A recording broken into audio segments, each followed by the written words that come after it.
We all want an environment where children feel comfortable, valued, and secure. That was the first goal of social emotional learning program that was developed over 50 years ago. Welcome to Maker Monday. Today's topic is social emotional learning in the art room. And my opening statement was actually taken from an article written by today's guest, Heather McCutcheon. Heather is the junior high and senior high art teacher at Herkimer Arts High School in New York and the Arts and Education Coordinator. She serves as the co-chair for both Region 3 for New York State Art Teacher Association and the co-chair and one of this year's winners of the Award of Excellence for Youth Art Month, which is how I got to know Heather, and I am absolutely delighted to welcome Heather McCutcheon. So glad that you are here. Hi, Chris. But before we get started, I just want everybody to know that, as usual, this is a full contact sport. We want you to put your fingers to work and type your questions, comments in. As Heather speaks, she's got a load of information. In fact, she's probably going to run out before the hour is over. So, but we will take some time to answer your questions. On your side panel is where you'll find that question spot. Also, there's a spot for a handout. Heather did a really cool job of creating a list of amazing handouts and topics that she's going to cover. So download that before before the webinar ends. When the webinar ends, there's always a follow-up email. It doesn't include the handout. So when you watch, you get the handout, but you will get a link to rewatch later and a survey. Always fill out the survey. We need your feedback. But with that, I am going to turn it right over to you, Heather, and tell us all about your passion for social emotional learning and all the stuff you've learned. Thank you very much. I'm so excited to be here to share some things with you. I have, to say just a little bit obsessed about it. It is a passion, but it also is just who I am. So when we talk about social emotional learning, one of the key things to social emotional learning, at least for me, is relationships. And building relationships are so important. They are basically the core to all of our education, or education in general, in my opinion.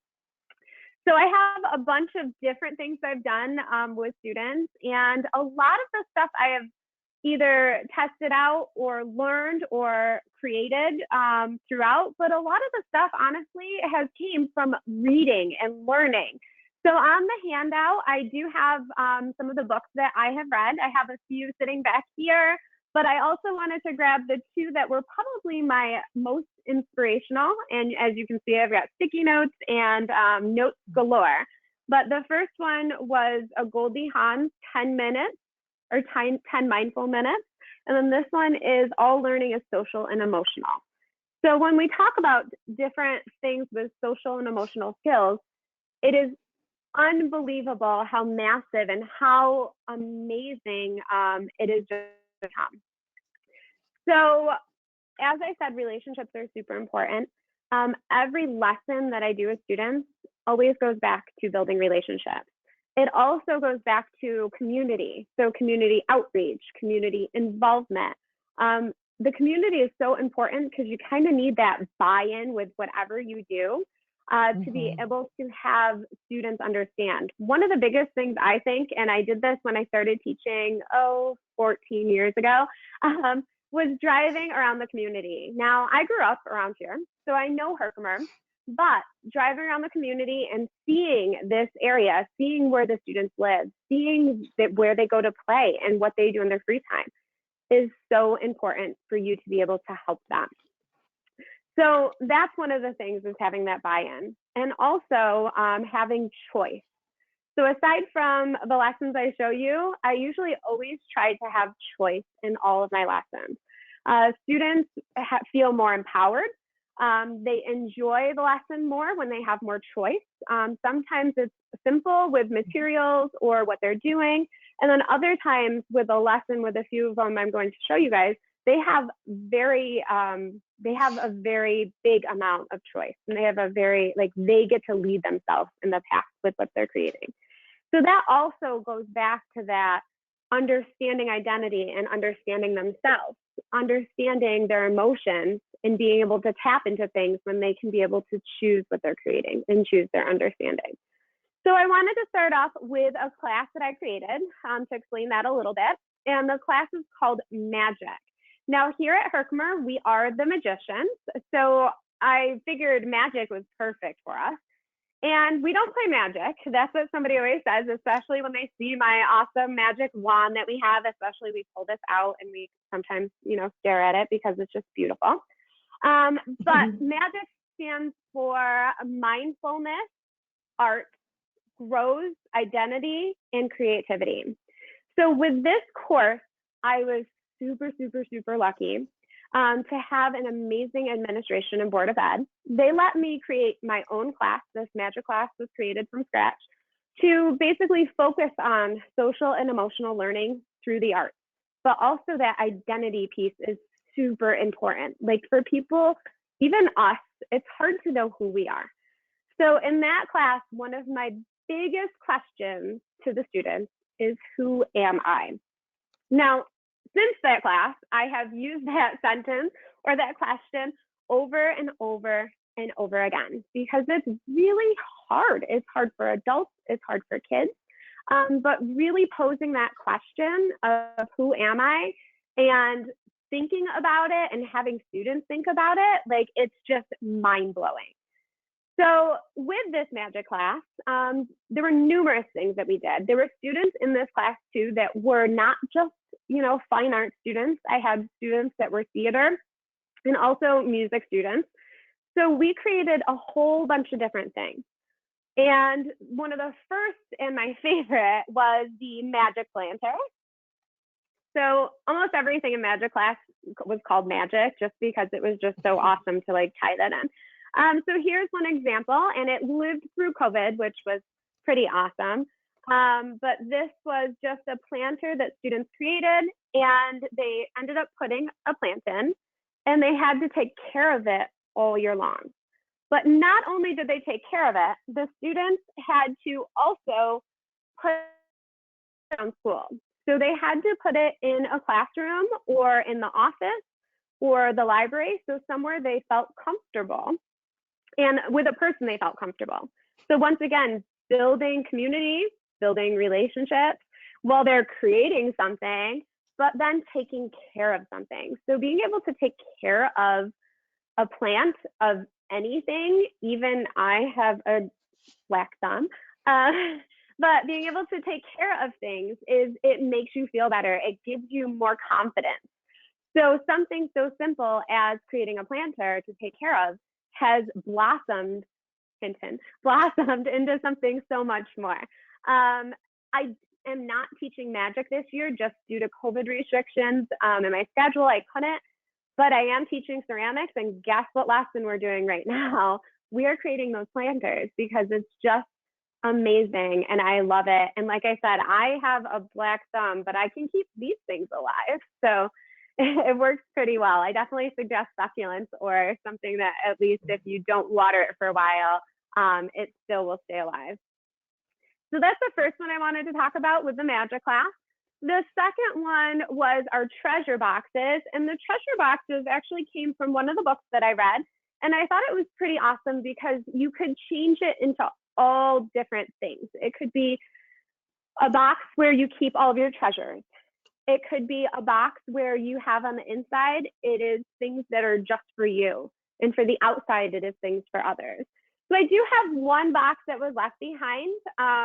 These boxes were so different. Everyone was different. This student decided to put pictures of her family in it, and it says it on the side, and her name's actually on the back.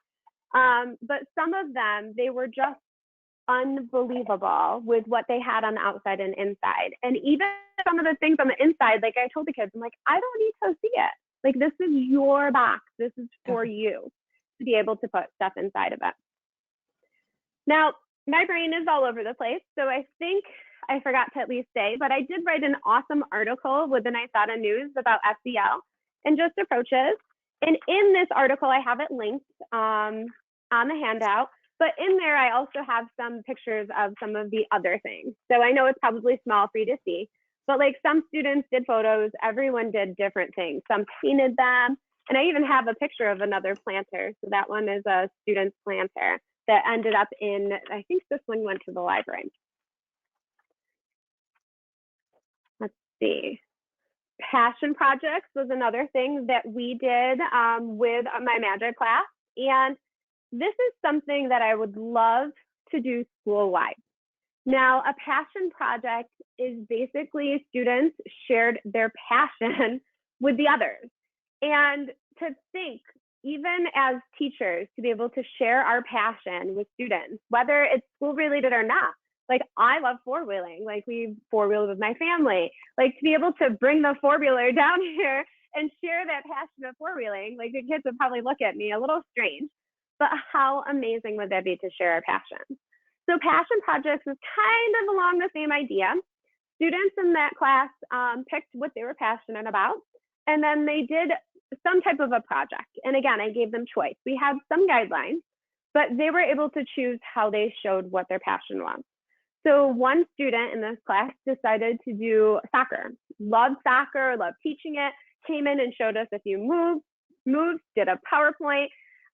Another student loved painting, and she actually did a painting, basically like a painting party. And my principal came in that day and joined us. Like, how awesome was that for this student who was at the time in 10th grade, be able to share her passion with the principal. And then the principal even sat down and painted right along. It was just like that, like heartwarming, amazing moment. And once again, I have that in this article. It was actually kind of funny when the article came out. I looked at my principal. I'm like, I hope it's okay that your picture is down here because I forgot about that I sent that in. And she just kind of laughed and said, oh, yes, of course. So yeah, it's the passion projects to me, I would love. And maybe someone will do this and maybe somebody already does, but I would love to make the passion projects like a day thing. Like everybody in the school can share a passion. Teachers could share their passion. Like students could share their passions with others. And it doesn't have to be art related, but think of how powerful it is to share those things with others. And going back to that relationship building, like you're building the relationships with others when you're sharing about yourself and like truly about yourself and your passion. So that passion project, I'm almost positive that came from one of the books that I have back here. But again, I took it and kind of transformed it a little bit to suit my needs. It is something I would love to do, especially after COVID, with other classes that I teach, like studio art, or even the advanced classes, because learning more about passions and really sharing them is just amazing. It's, again, I say amazing, it's powerful, it's just so much to me. Like, I just love it. I have a massive amount of stuff to share, so I'm gonna jump on to another thing. So at the beginning of this school year, I worked with a local museum to learn a little bit about their exhibit. And their exhibit was there, but we weren't allowed to actually go there. But we did a virtual, basically, viewing of the exhibit. And then we did a few different things, and it was all about personal identity. So of course, I jumped on this exhibit and this work of art. And we decided to make personal emblems. So the students, all 38 of them in my studio art class, ended up creating their own emblems. So we talked about logo design and we talked about emblem and how they're similar, but they're a little different. And students ended up coming up with them. And I have a few left over. This one, he has love and family and hope. And we did them just on a different type of board, and I gave them a chance to choose materials and what they were going to do. But they created what was for them. So who they are, what tells them that that's their family or their family crest, and what are important to them. So this is, again, tying back into if students learn more about who they are and they can identify who they are, that they're more confident. They can be able to share more with others. Within that project, we also did what is called a Jamboard. I'm sure some people have seen it, but we took virtual pictures of all of them, and everybody was supposed to comment on each other. So then we could learn more about each other in a little bit of a less scary situation, rather than a kid standing up in front of class and holding their board and talking about who they are.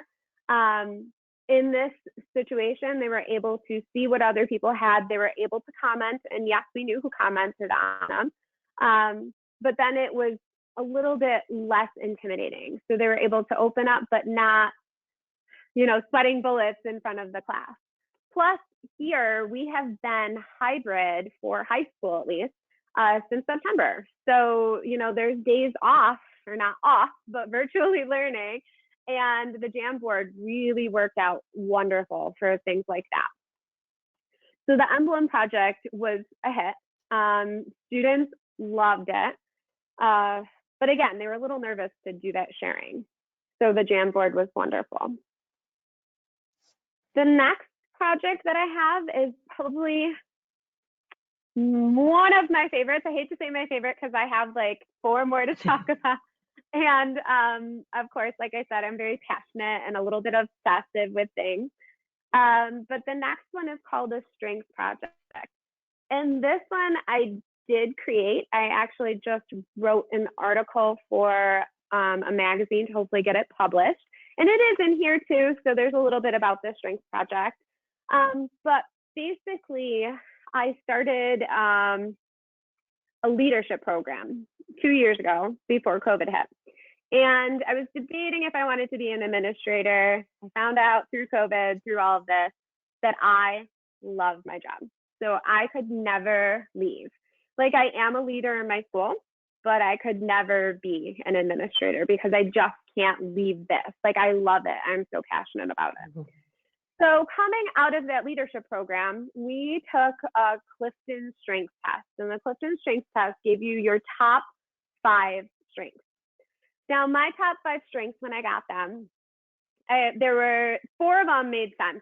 Like, it was, always thinking, which my brain never stops.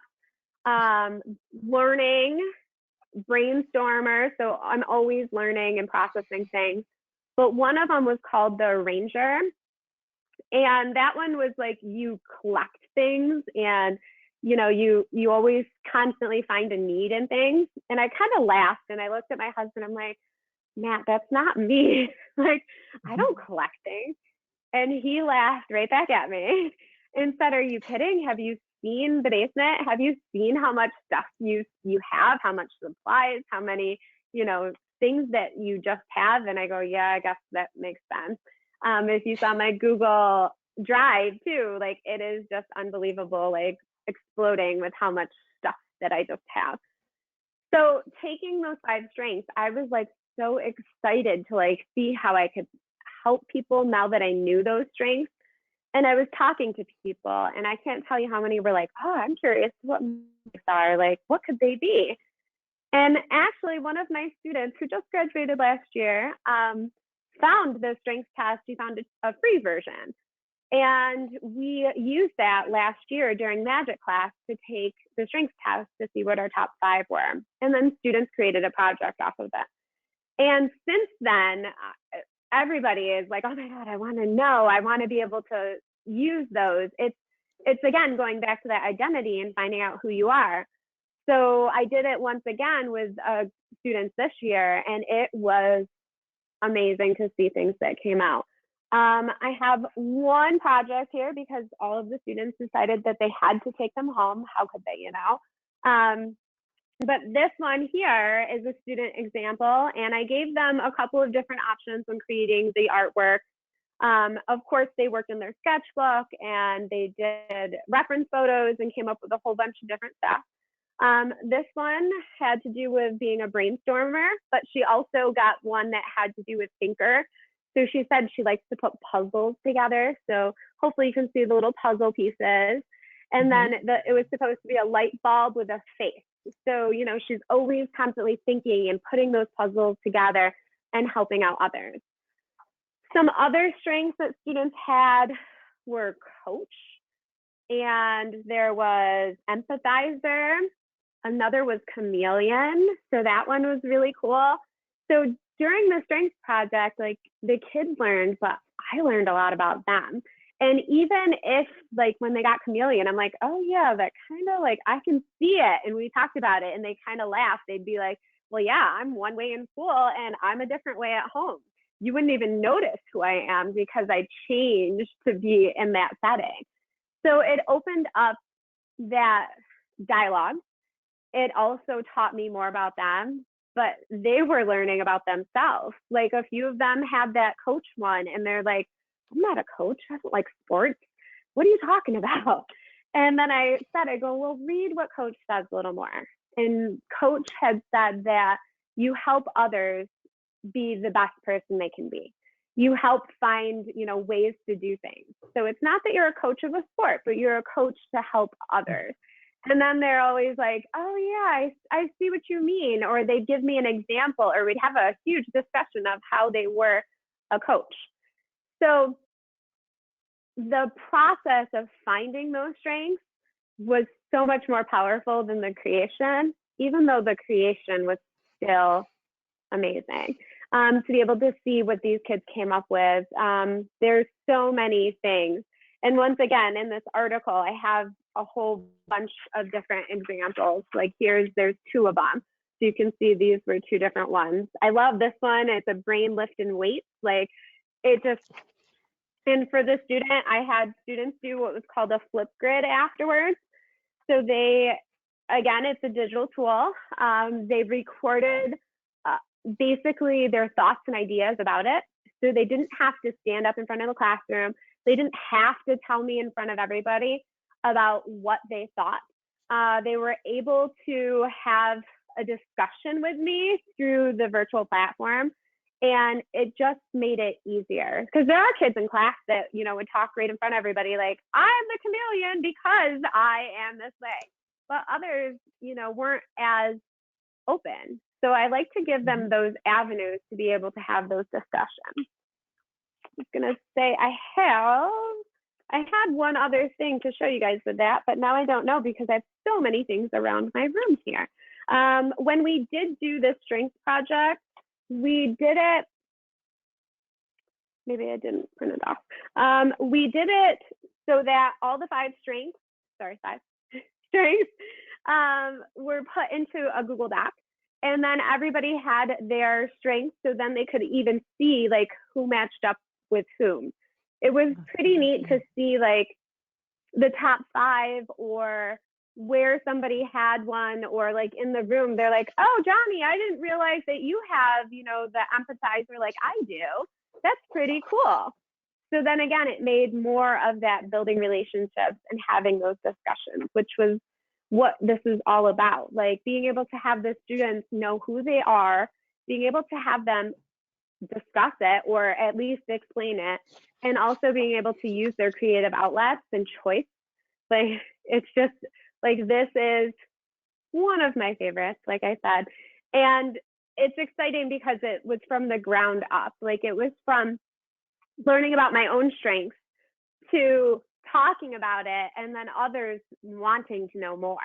Like this is why, to me, it's probably one of my favorites because it spurred from student interest. It spurred from them. Like how awesome was it when Emily came in that day and she's like, gosh, I found it. Like we can do our own here. And she found that high 5 test, and that wasn't even me trying to find it. It came right from a student, which was pretty awesome.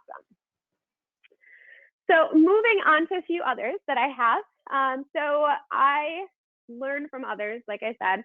I'm not afraid to like say it because I don't know all, but learning from others, reading, having discussions, doing things like this have helped me immensely.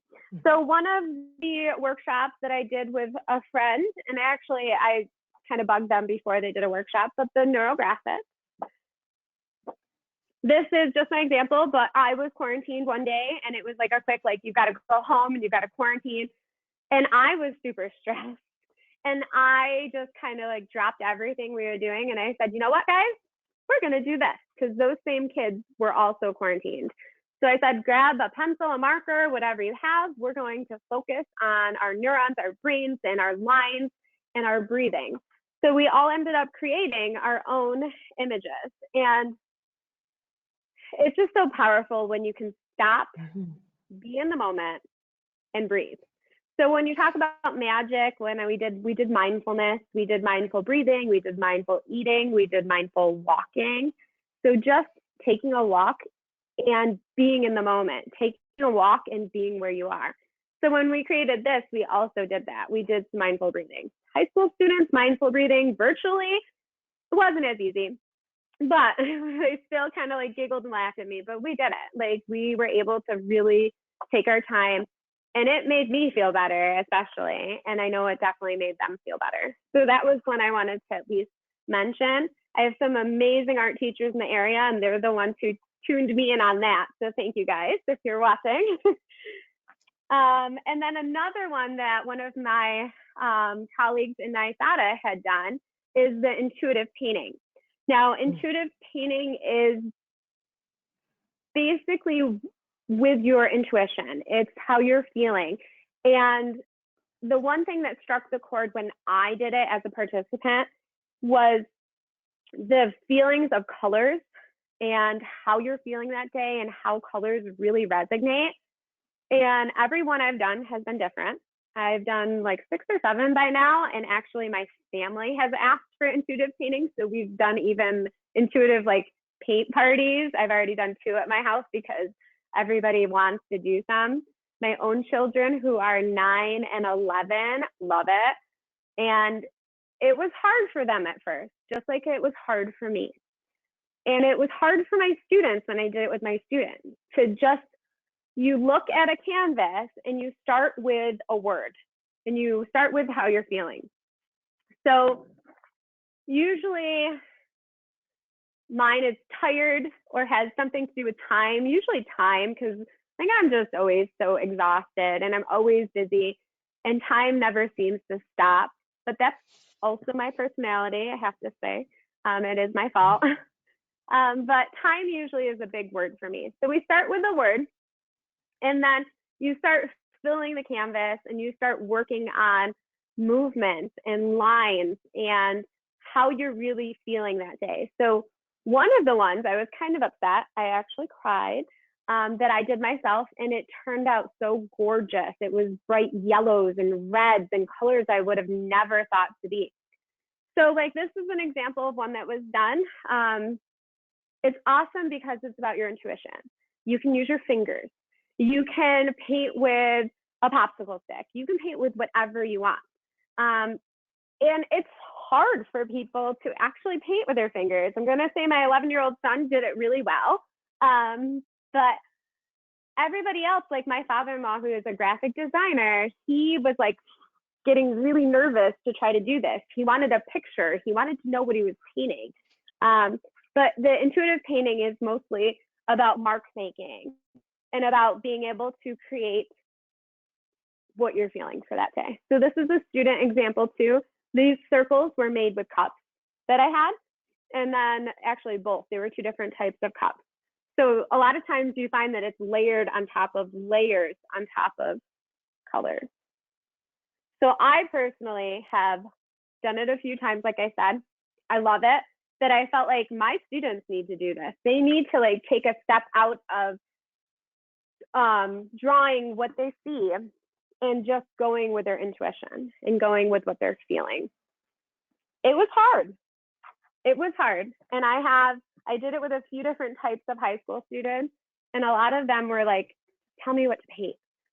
And I go, you're not supposed to have an idea. You really are supposed to go with how you're feeling, and it's about that mark making process. And afterwards, they did agree. They said that it made them feel much better and that they liked it, but it did take a little bit of like coaxing because it's out of their realm. But they have asked, just like my family, to do it again. So that is the intuitive painting. Now, identity is huge. knowing who we are, going back to that first question of who am I, is something, like I said, I am constantly battling with myself even. When you talk about who you are, like I'm constantly like, well, I'm a mom, I'm a teacher. But is it really who I am? It makes me who I am, but is it really who I am? So going back to those questions and trying to question students, and I tell students all the time, like that's the core of like what we're doing in any stuff, to be able to answer who we are. Do we know what that answer is? Probably not. Is that answer going to change? Yeah. Like I am drastically different than the 15-year-old me. I'm drastically different than the 30-year-old me. So it's always changing who we are and that answer to that. But one of the other ways that we go around that answer is working in our sketchbook. So I know I watched one of the webinars earlier and we were talking about sketchbooks. And the journaling part to me is really awesome. And again, I'm always constantly learning. I've done a few workshops with Eric Scott, and this is my own sketchbook because the kids took them home over break. But what I like to do is prompt the students of like the question of who am I, but also that conscious realm of writing, which that actually came from Eric Scott. So like in my sketchbook here, there's lots of writing, and I cut up my writing and I tell students, I'm like, your writing doesn't have to be for everyone. That writing is for you, and you can put it in here and cut it up and make it whatever you want. So like this is my example to students. And a lot of times I use different prompts, like the question of who am I, but some of the other prompts too are the I believe, I hope. So getting them out there with more questions and answering more things about who they are. And does anybody have to read that? No, like that's for them. And that's what that sketchbook journal is really, really, really awesome for. Aside from, I use a sketchbook journal for notes anytime we do anything, like whether it's glazing on a clay piece or they're learning about an artist. I usually say, grab your journal, let's write some notes in there, because it's not just about the art making, it's also thought to be able to put that in there. And that student that I talked about earlier that got me that high five test, she's actually in college now and sent me a message a couple weeks ago saying, thank you for making me do that. Like my college professor thinks it's really awesome. And it's nice to look back at. So, you know, pat on the back, I did something good, you know, to hear that from my students. And my last and like super passionate like obsession right now to talk about is personal branding. And it has been an obsession of mine for quite a while. So I teach a new media class, and new media, we basically started from scratch learning about media. But my whole idea here is I wanted students to learn about who they are once again. And with personal branding, I started off the year, or this marking period at least, with students coming up with a video. So they made an Adobe Spark, which is just a free program, simple, easy. And it was called the This Is Me video. So it was kind of like a commercial to be able to showcase who they are. Now, Adobe Spark has free images that you can use, free sound, and you can voice over. So that's what students did. They created a video with basically 30 seconds was one of the parameters. The other was to be able to have images, voiceover, and sound. And they created these amazing videos that were about who they were. And we watched them, we had a discussion in class, looked at them. And once again, I pulled out that Flipgrid where they could quietly tell me a little bit more about their process and what they liked and didn't like. Then with the branding, we talked about web presence, and students created a About Me page. So that is just a very simple flat website, basically a paragraph, a picture, and maybe a few links you can add. So students created those for themselves. And we also talked about social media and how to be present and how to be appropriate using social media. And the students created their own Twitter page and tweeted these few things out while we were doing them. After that, we started discussing about like what makes them them. And we created a mind map. Each student created their own mind map. And in the center was obviously their name and who they were. And then they branched out to all of these other amazing things that makes them them. And then I kind of itched them a little bit more. I'm like, all right, there's more here to you. What else can we branch out? So the papers were constantly like full of all of these things. And once again, I gave kids choice. Some did it on paper, some did it digitally, and found websites. Others used just a Google Drive. People did whatever they kind of felt like. So after they created their mind map, they had to pick a few things off of the mind map for making a personal logo.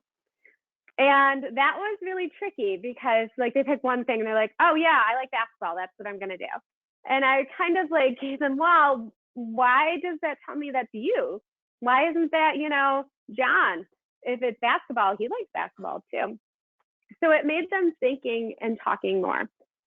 After they came up with their design, they had to show people. So we took a printout copy of it and they had to go around to at least 10 people, have discussions, have people write down notes like, oh, this should be bigger, this should be better. So again, constantly like tweaking their ideas. After that, they were able to make their own logo. I have a silhouette cutter, so it's very similar to Cricut here. And they ended up cutting their own stickers. Now, the first time I did this, I didn't have that, but I really wanted to make stickers for my students. My husband is also a graphic designer, so I kind of begged and pleaded him to be able to cut a few of the stickers for my kids. And he did. Each kid ended up getting 5 of their own. And I taught them how to weed and take out the vinyl from the outside. And to my surprise, and actually like I cried that day, all of the kids were like, I want to put it on your computer case, because on my computer case, I always have stickers. So the first year, it's actually hanging right here because it broke. So I have a few of them sitting around now. But the first time I did that, every kid in that class decided to donate their sticker to me. And of course, I couldn't get rid of it. So it hangs here now. So those are the kids' personal logos up here with mine. So that was really awesome. Now to make that go further, I had students, and it's like literally in like kids are designing stuff right now, but they created little keychains. So these are keychains. They warped a little so they don't stick as well. I'm lucky, again, I have a 3D printer here in the room. So they were to make some type of a 3D design. This student decided she wanted to make a wall hanging. So like this was a test, and then we made a larger one of her design or her logo. And then they were even so obsessed with it this year that they're like, oh, it would be really cool if we could make shirts. And I said, well, I do have vinyl at home. I have some fabric that I have left over from something else. I said, we would just need to get some shirts. So I said, I'll go find some. I'll buy some. And then I ended up getting a donation of 11 boxes from a local company here of sweatshirts and t-shirts, more than I'm going to need for these students. But they started just the Friday before break is today, creating their own. So this is actually my teacher sample of my new logo that I just did, because it looks more like paint. But they were able to make a few of them the few days right before we left. And I can't tell you how excited these kids were.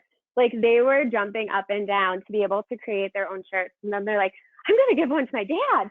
And, you know, I can't wait to give this to somebody else. And I even had one of the kids' sisters who made one of those send me a message on Instagram the other day saying, that was pretty awesome. We didn't get to do that. But it's amazing how it rolls in. And once again, it was the students who decided this.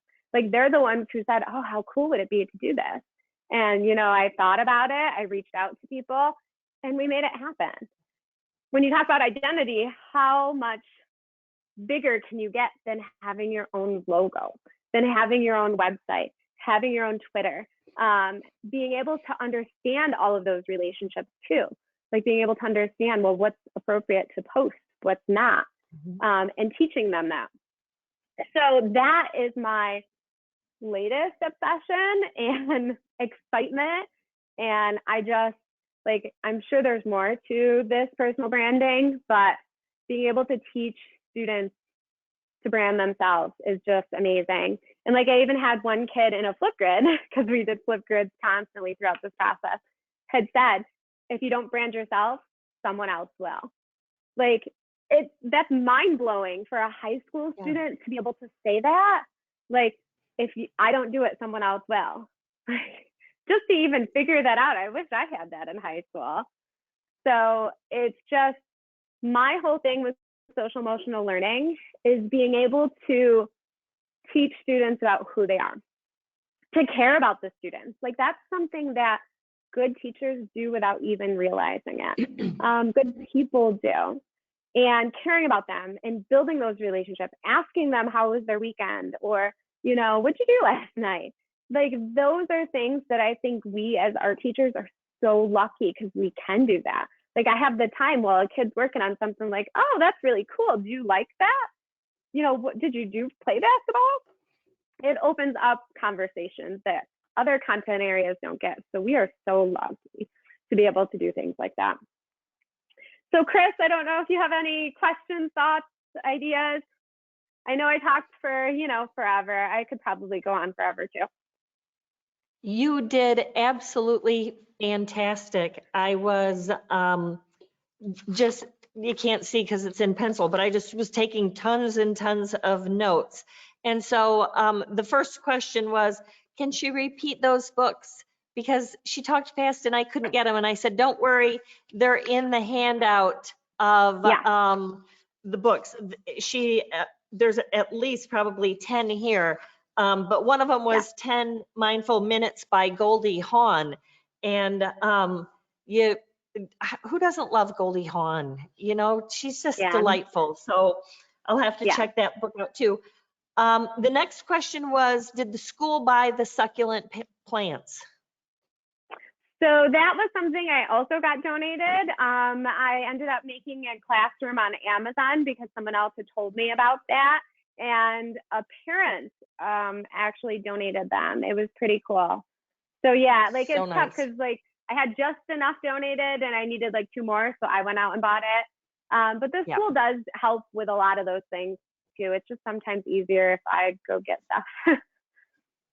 Absolutely. And I love that this ties right in. I love that your principal came in, and it just sounds like she is so supportive. And I always am grateful for principals that support the art classroom because they get it. You know what I mean? They get the connection with the art and the SEL happening and how it makes students better.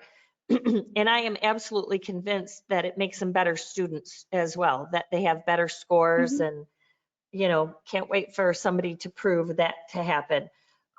You are hybrid and you did share a lot of digital tools. Where did you learn about flip chart? Talk a little bit about that one. So because I am also a little special with technology, and I'm a little obsessed with that too. Like, I love 3D printing. The Flipgrid is just something that I came across a few years ago at a tech conference. So once again, always learning that's just something we've used here and there throughout. But it's so nice. And is it an app? It is an app, but it's web-based too, so you can use it on anything. And it's just nice because it houses everything. Like, I can go back and see Flipgrids from 3 years ago that a student made. Wow. But it also you can make it so students can talk, or teachers can. Like, they can record videos back and forth, but you can keep it private too. So all of them dump in like one spot. Patty says, you are amazing, and I will second her emotion with that. And she wants to know a little bit more about the Passion Project.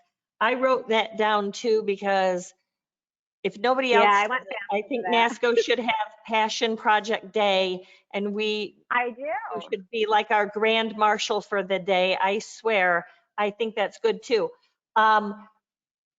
So let me see if I'm reading all of the comment. Like a little bit more in detail. Is that in the lesson or in the article? Passion projects are in the article, but it's right at the bottom because once again, it was something that was not totally art related, but it was so awesome that we kind of added that in at the end. So it is from one of the books, and honestly, I can't remember because I have so many in the last few years that I've read. I want to say it was the George Couros book, but I'm not 100%, but his books are amazing, and those are at the bottom. The innovator mindset and the thinking Gotcha. inside the box or innovate inside the box. Those are amazing books. But the passion projects, like I said, it was from somewhere else that I found it. So I didn't make this up. But it was basically asking kids to what their passion was. So once again, we started in our sketchbook and we write down all the things that we like. But then we talked about, well, what's the difference between liking something and really having a passion for it? Like something that you love, like you just have to do and you're really passionate about and you want to always learn more. And then from that, students were given a choice of how to create it when they just were going to create anything. And it's really that magic class allowed me to do that because I didn't have to say, all right, you're making an art project. You're going to follow your passion. So, and you're going to share your passion and we are going to learn about your passion. So it was pretty cool because I was like a student too. I sat right down and I did the painting party when the student did it. When we learned about soccer, I learned more about soccer. Another student was really passionate about bike riding, loves bike riding, would do different tricks and stunts.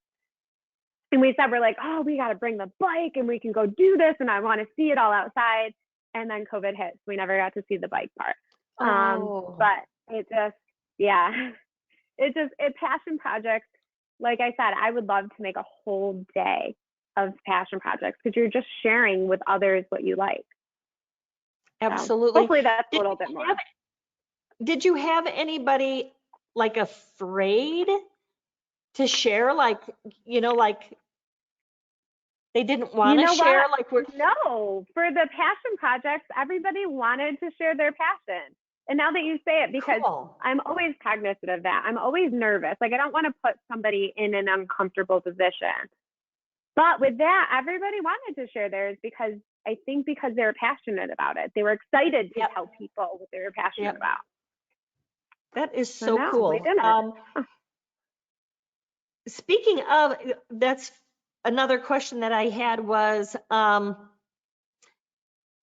you talked about the flip chart as one way of getting somebody to share or being engaged that might not normally be engaged in a classroom. What kind of tools do you use to get kids to discuss, to engage, whether it's virtually or in class, or talk a little bit about both?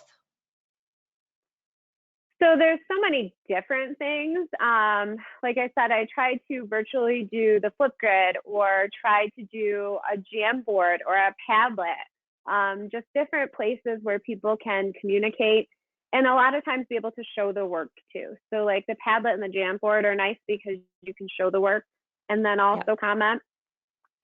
But like in class, a lot of times we do the sketchbook journaling, so they write it down. And then I do ask if people will share or talk or even just hold up something that they've talked about and created. It doesn't even have to be verbal. So there's many different ways that we do that. Students are always nervous, especially in class. So I would say that is one bonus of the hybrid is that we have that opportunity to do it outside of class. And it fills in some of that time. I know it's easier to type a comment than it is to verbally say it. Do you have that conversation about, what's appropriate, and making sure that nobody says something ugly? Yes, we often do. Like you have to have those conversations a lot, like especially with that new media class, and we're doing a lot with technology. Like that's always the forefront that we have those discussions. But even in any type of class, even with the Flipgrids, or whether it's a Padlet or whatever it may be. We have those conversations, and most of the time, if it's digital, I have it written on there. I will usually even say it. Or if it's something that's really personal, like when they're really talking about their process and like their feelings about it, I usually keep those ones private. So then I tell the kids, guys, it's you and me that see these. That's it. Yeah. And they usually feel a little bit more comfortable. You talked about prompts for like your journaling, and do you ever have students suggest prompts? Yeah, I have. I can't think of any off the top of my head, but I have. It's just like the project. Like I get giddy when a kid comes up with stuff like that, or when the students come to me and say, "Can we do more? I want to learn more about this." Like that is that true excitement. Like I love it. But yes, I have had kids come up with even sketchbook prompts. And in the book, the 101 Mindful Art Space, it does come up with a few more prompts too. So this one has some other sketchbook prompts that you can pull out of things that kids could do. Like one is, what color is your world? I did this with students. So when you talk about like that day, how they're feeling, and in the moment, what color is your world? So it goes back to that intuitive painting too. Like sometimes intuitively you pick certain colors because that's how you're feeling that day. So I loved that, and I saw a little bit about that, and I was pretty sure it was a New York art teacher, Michelle, that I saw her posting some intuitive stuff. Yes, it is Michelle. Michelle did the intuitive painting. Yep, she's amazing. So amazing. But like all of a sudden I found myself getting nervous, and usually like I just paint and I just do whatever because I like to do it. And that, but what would make me nervous is like, what if my colors got muddy and then I don't like it anymore? Then like how do you save it? You know, like do you have people panicking? I think so. Like I said, I had students that did, but I can tell you right now, I did not do it as wonderful as Michelle. Michelle makes me feel so comfortable. And like I said, I loved it when I was her student. The muddy part, I feel like doesn't happen because you're, oh, she would be amazing. The muddy part, I don't feel like happens as much because you're doing it so, not to say so quickly, but you do it within an hour to two. Like you don't spend forever on this. So It really, my son did come out brown the one time he did it, so it did become muddy. But for the most part, you don't spend all that time doing, like mixing. So good. And the neurographic art, when the pandemic started, the Virginia Art Education Association had a member forum. It's a Facebook group that anybody can join, and they want other art educators to join. And so they do like a Friday night draw. They're still doing it. And so I spent a lot of Friday nights virtually with them. And Cheryl Meal did neurographic art, and we had her as a guest. So we actually have a Maker Monday on neurographic art. And she didn't claim it to be hers. She's like, this Pavlov Piskarev is the one who started it. And then there's lots of sites, and she just was sharing what she had learned, but it has just gone crazy. I see it all over. And now there's somebody on one of the Facebook groups that are doing portraits, neurographic portraits. Like, so they sort of somewhat take a face and draw it, and then do like all the neuron kind of, rounding out the corners. It's incredible. Anybody else have any questions? Because we only have a few minutes left, and if you have one, throw it out now. I love magic class.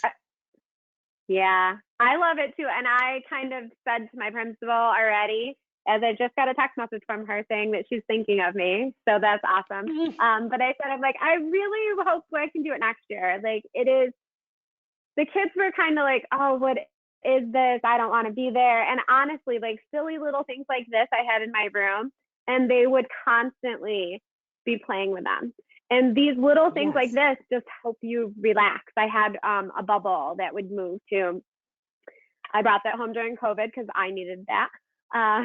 Oh yeah. But just A being able to have slinky. that magic class. Oh yeah, a slinky would be cool. Ooh, I might I have to love a get one good of those. slinky. Yeah. Um, But just, and it's so awesome and wonderful. I also loved the fact that even in ceramics, you're thinking about social emotional learning.